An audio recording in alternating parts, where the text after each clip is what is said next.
आज की हमारी वीडियो में हम आप कंसेप्ट समझाएंगे कि सॉफ्टवेयर इंजीनियरिंग क्या है। फुल एक्सप्लेनेशन देखेंगे, हम क्यों पढ़ती है सॉफ्टवेयर इंजीनियरिंग को।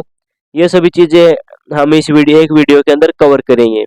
तो सबसे पहले स्टार्ट करते हैं इंट्रोडक्शन कि सॉफ्टवेयर इंजीनियरिंग होता क्या है। Software engineering is a technique through which we can develop और create software for computer system and any other electronic devices. Simple word में अगर कहें कि आप किसी भी इलेक्ट्रॉनिक डिवाइसेस के लिए कोई भी सॉफ्टवेयर बना रहे हैं तो बिना सॉफ्टवेयर इंजीनियरिंग के आप नहीं बना सकते, क्योंकि सॉफ्टवेयर इंजीनियरिंग ही हमें बताता है। अगर हम कोई भी सॉफ्टवेयर बनाते हैं तो उस चीज़ के बारे में सॉफ्टवेयर इंजीनियरिंग हमें बताएगा कि कौन कौन सी स्टेज से गुजरना पड़ेगा उसे बनाने के लिए। तो सारा कंसेप्ट सॉफ्टवेयर इंजीनियरिंग पर आता है। अगर मान लीजिए कि आपको कोई सॉफ्टवेयर बनाना है तो सॉफ्टवेयर इंजीनियरिंग हमें बताएगा कि कैसे डिजाइन करना है, क्लाइंट को दिखाना है, उसके अंदर आप कोडिंग करोगे, टेस्टिंग करोगे। ये सारा चीज हमारा सॉफ्टवेयर इंजीनियरिंग ही डिफाइन करता है। मतलब सॉफ्टवेयर का पूरी तरीके से इंजीनियर होता है। इंजीनियर क्या करता है, कुछ भी काम होता है, आप कोई भी घर बनाते हैं तो सिविल इंजीनियरिंग को हायर करेंगे। आपके घर का कैसा डिजाइन होगा आपके साथ वो कंसर्न करेगा। तो सेम वही चीज कंप्यूटर सिस्टम के लिए, अगर आप कुछ भी सॉफ्टवेयर बना रहे हो, मोबाइल ऐप्स या फिर कोई कुछ भी बना रहे हो, तो वो सॉफ्टवेयर इंजीनियरिंग ही आपको बताएगा कि कैसे क्या होगा, कौन कौन से स्टेप होंगे। In other word software engineering is a process in which user needs are analyse and software is designed based on their needs. मान लीजिए कोई कस्टमर है, उसकी नीड्स क्या है वो आपको बताएगा। आप डेवलपर है तो सबसे पहले आप क्या करेंगे कि आप सबसे पहले उनके प्रोग्राम को एनालाइज करेंगे। सॉफ्टवेयर इंजीनियरिंग का पहला स्टेप होता है एनालाइज करना। उसके बाद उसी रिक्वायरमेंट आपने जो एनालाइज किया, आपने कस्टमर ने दिया है जिनका भी नीड था, उस रिक्वायरमेंट को एनालाइज करने के बाद उसी के अकॉर्डिंग आप एक डिजाइन बनाएंगे। डिजाइन बनाने के बाद आप अपने कस्टमर को शो करेंगे कि ऐसा आपका सॉफ्टवेयर ऐसा दिखेगा, आपने जैसा बोला उसी हिसाब से ये सॉफ्टवेयर डिजाइन हुआ है। अगर कस्टमर ओके बोलेगा तो आप आगे कोडिंग, मेंटेनेंस, टेस्टिंग, आगे इसका काम शुरू कर देंगे। ये सारा प्रोसेस हमें बताता है कि कौन सा सॉफ्टवेयर हम कितने स्टेज से गुजर के बनाते हैं। थर्ड पॉइंट हमारा, in software engineering the development of software using well defined scientific principle, method and procedures. Software engineering हमें ये बताता है कि अगर हम कोई भी सॉफ्टवेयर बनाते हैं तो उसके लिए हमें साइंटिफिक प्रिंसिपल को फॉलो करते हैं, कुछ मेथड्स होते हैं जिन्हें हम फॉलो करते हैं, और कुछ स्टेप्स मतलब कुछ प्रोसीजर्स होते हैं जिनके अकॉर्डिंग हम कोई भी सॉफ्टवेयर डेवलप करते हैं। तो ये सारे प्रिंसिपल, डेवलपमेंट मेथड्स, प्रोसीजर्स, ये सारे सॉफ्टवेयर इंजीनियरिंग के अंदर डिफाइन है, और इन्हीं को फॉलो करके ही हम सॉफ्टवेयर को डेवलप कर सकते हैं, नहीं तो नहीं कर सकते। अगर मैं आपको सिंपल बोलूँ कि कैलकुलेटर का प्रोग्राम बनाइए सी लैंग्वेज के अंदर, तो सबसे पहले आप क्या करोगे कि सबसे पहले एनालाइज करोगे कि कैलकुलेटर के अंदर होता क्या है, सब्सट्रैक्शन, मल्टीप्लिकेशन, डिवीजन, एडिशन। सबसे पहले आपने एनालाइज किया, फिर उसको डिजाइन किया, फिर एल्गोरिथम डिजाइन करेंगे। एल्गोरिथम डिजाइन करने के बाद आप उसके अंदर कोडिंग करेंगे, तब जाके आपका प्रोग्राम बनेगा। अगर आप मान लीजिए डायरेक्ट कोडिंग करने के लिए जा रहे हो तो आप अपने कस्टमर के अकॉर्डिंग जैसा कैलकुलेटर बनाना चाहते हो तो वो ना भी बना पाए। इसलिए सॉफ्टवेयर इंजीनियरिंग मेन होता है। अगर आप सॉफ्टवेयर इंजीनियरिंग को फॉलो करते हैं तो आप एग्जैक्ट वही चीज बना पाओगे जो आपने सोचा था। अगला पॉइंट हमारा, software engineering build these software and application by using designing and programming languages.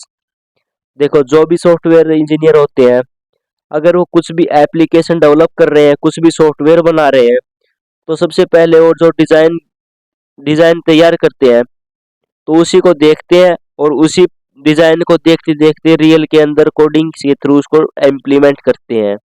यही होता है सॉफ्टवेयर इंजीनियर का काम। सॉफ्टवेयर इंजीनियरिंग के अंदर यही डिफाइंड है। मैं शुरू से यही बात बोलते आ रहा हूँ तो आपको याद रहे। In order to create a complex software we should use software engineering. अगर आप कोई कॉम्प्लेक्स सॉफ्टवेयर बना रहे हो तो आपको सॉफ्टवेयर इंजीनियरिंग का जो भी टेक्निक है वो आपको जरूर फॉलो करना चाहिए, नहीं तो आप नहीं बना पाएंगे। As well as to reduce the complexity, वहाँ पे भी हमें क्या यूज करना चाहिए, सॉफ्टवेयर इंजीनियरिंग का यूज करना चाहिए। यहाँ पे दो चीज आती हैं, we should use abstraction and decomposition. ये दो टर्म आते हैं जब आप कोई भी कॉम्प्लेक्स सॉफ्टवेयर बनाते हैं, तो सॉफ्टवेयर इंजीनियरिंग आपको बोलता है कि ये दो टर्म को यूज करो। तो यहाँ पे एब्स्ट्रैक्शन का मतलब क्या हुआ, where abstraction describes only important part of software and leave the irrelevant things for later stage of development. अब एब्स्ट्रैक्शन हमें यह बताता है कि अगर हम कोई बड़ा सॉफ्टवेयर बना रहे हैं, कॉम्प्लेक्स सॉफ्टवेयर बना रहे हैं, तो हम सिर्फ उतने ही रिक्वायरमेंट को अपने सॉफ्टवेयर के अंदर कंसीडर्ड करें, उतनी चीज को हम इम्प्लीमेंट करें जो बहुत ही इम्पोर्टेंट है। और जो ऐसा रिक्वायरमेंट है जिसको अगर हम इम्प्लीमेंट नहीं करेंगे तो हमारा काम हो जाएगा, तो हमें उस चीज को क्या करना चाहिए, इग्नोर कर देना चाहिए। ठीक है, जैसे हम कैलकुलेटर का प्रोग्राम ही बनाएंगे, तो addition, subtraction, multiplication, division, remainder, यही हमारा 5 इंपॉर्टेंट टर्म है। उसके अलावा भी बहुत सारे काम होते हैं, लेकिन वो इतने ज्यादा इंपॉर्टेंट नहीं होते हैं, तो उसको हम इग्नोर करेंगे। ये बस मैंने एग्जांपल के लिए बताया। और डिकम्पोजिशन क्या डिफाइन करता है कि अगर आप एब्स्ट्रैक्शन के अंदर इग्नोर करेंगे अपनी चीजों को, तो आपका सिंपल बहुत ज्यादा होगा, आपकी रिक्वायरमेंट सिंपल हो जाएगी। And decomposition break down number of modules. Decomposition का मतलब क्या हुआ, and decomposition break down the software into number of modules where each module produces a well defined independent task. अब डिकम्पोजिशन ये बोलता है कि अलग अलग प्रोग्राम को आप छोटे छोटे मॉड्यूल के अंदर डिवाइड कर दो। अब उसके बाद आप अपने काम को स्टार्ट करोगे, तो आपका जो इम्प्लीमेंटेशन का डेवलपमेंट है वो काफी अच्छा रहेगा, इंडिपेंडेंट रहेगा, क्योंकि आपने हर एक काम के लिए अलग अलग मॉड्यूल बना दिया। अगर मान लीजिए कैलकुलेटर बना रहे हैं, तो एडिशन के लिए अलग से फंक्शन बनाइए, सब्सट्रैक्शन के लिए सब्सट्रैक्शन नाम का फंक्शन बनाइए, उसके अंदर सब्सट्रैक्शन का लॉजिक लिखिए, मल्टीप्लिकेशन के लिए मल्टीप्लिकेशन का फंक्शन लिखिए, उसके अंदर सिर्फ मल्टीप्लिकेशन का काम करिए। अगर आप अलग अलग काम के लिए अलग अलग फंक्शन बना देते हैं, तो हर टास्क अपने आप में एक तरह से इंडिपेंडेंट हो जाएगा। आप जिस फंक्शन को कॉल करेंगे वही काम होगा, बाकी का कोई फर्क नहीं पड़ेगा, यानी इंडिपेंडेंट हो जाते हैं। जब भी आप कोई बड़ा सॉफ्टवेयर बनाओ, तो आपको एब्स्ट्रैक्शन और डिकम्पोजिशन फॉलो करना है, जो कि सॉफ्टवेयर इंजीनियरिंग का मेन टर्म है। एब्स्ट्रैक्शन मतलब जरूरी चीज को इम्प्लीमेंट करो, डिकम्पोजिशन मतलब अगर आप एक ही सॉफ्टवेयर के अंदर अलग अलग काम कर रहे हैं, तो मतलब मान लीजिए 5 काम होता है, तो उन सभी को अलग अलग मॉड्यूल के अंदर डिवाइड कर देंगे, जिससे हमारा सारा काम इंडिपेंडेंट रहेगा।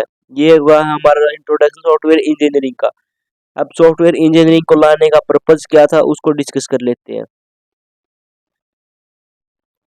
सबसे पहला पर्पज होता है हमारा सॉफ्टवेयर इंजीनियरिंग को लाने का, टू मैनेज लार्ज सॉफ्टवेयर।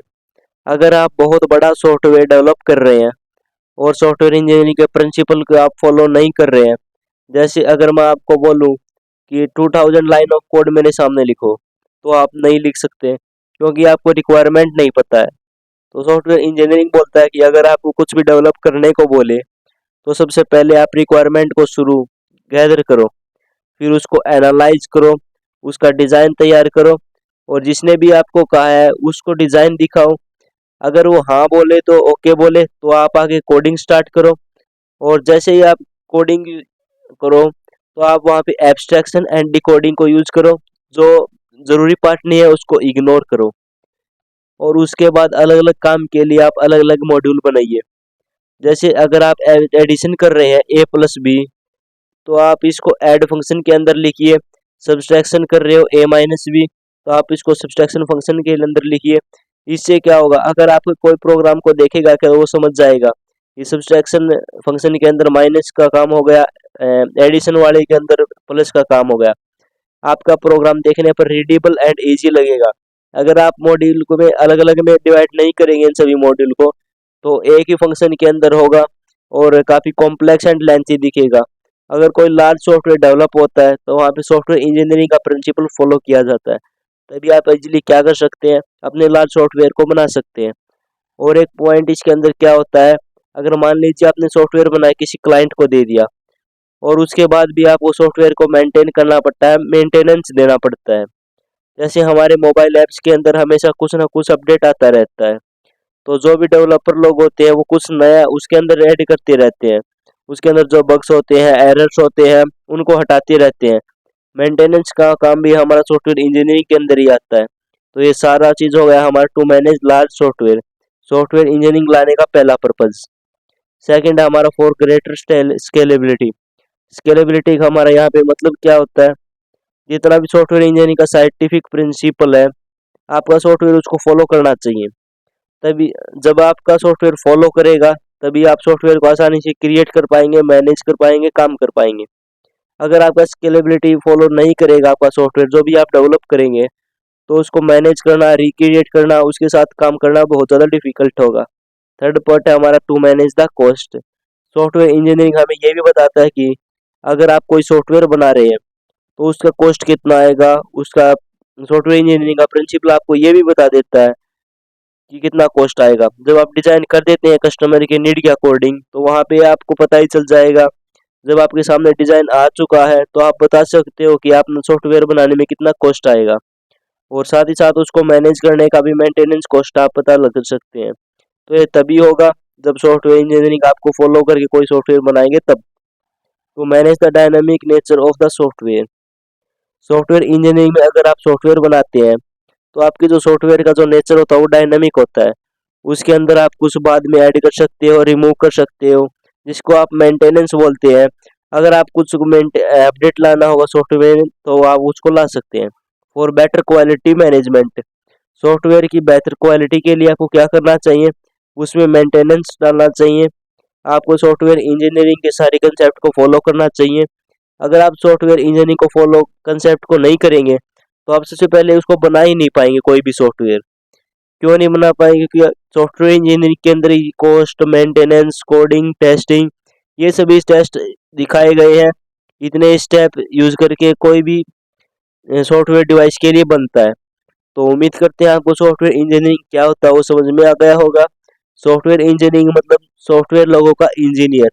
और इंजीनियर क्या होता है, सारी चीजें बताता है, क्या लगेगा, कैसे बनेगा, क्या रिक्वायरमेंट है, वो सारी चीज कौन बताएगा, इंजीनियर। तो यही होता है हमारा सॉफ्टवेयर इंजीनियरिंग।